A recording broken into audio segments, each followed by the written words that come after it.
এক অনুশীলন ম্যাচে সাবেক সতীর্থদের সঙ্গে অপ্রয়োজনীয় বিবাদে জড়ালেন সাবেক ভারতীয় ওপেনার পৃথ্বী শ।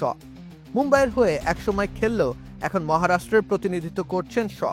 নিজের সাবেক দল মুম্বাইয়ের বিপক্ষে দুর্দান্ত শতরান সম্পূর্ণ করার পর মাঠে তাকে রাগে উত্তেজিত অবস্থায় মুশির খানের দিকে ছুটে যেতে দেখা যায়।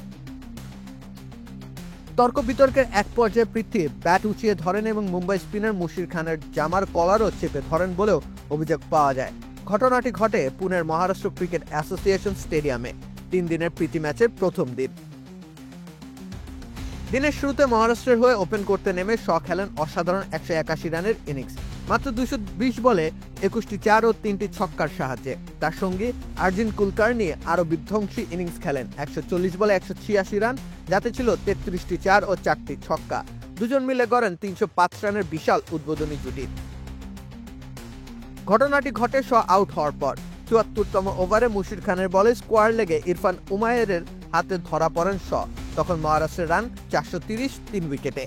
আউটের পর মুশির নাকি তাকে উদ্দেশ্য করে বলেন থ্যাংক ইউ। সেই মন্তব্যে ক্ষুব্ধ হয়ে শকে দেখা যায় উত্তপ্ত বাকবিতণ্ডা শুরু করতে। ভিডিও ফুটেজে দেখা যায় এক অনফিল্ড আম্পায়ার দ্রুত এগিয়ে এসে শকে শান্ত করেন ও তাকে মাঠের বাইরে নিয়ে যান।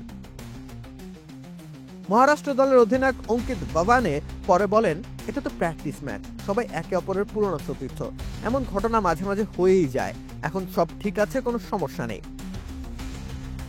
প্রকাশের সময় পর্যন্ত মুম্বাই ক্রিকেট অ্যাসোসিয়েশন বা মহারাষ্ট্র ক্রিকেট অ্যাসোসিয়েশন এর পক্ষ থেকে ঘটনাটি নিয়ে কোনো আনুষ্ঠানিক অভিযোগ বা পদক্ষেপের খবর পাওয়া যায়নি। রাকিব হোসেন রুম্মান, খেলা 71।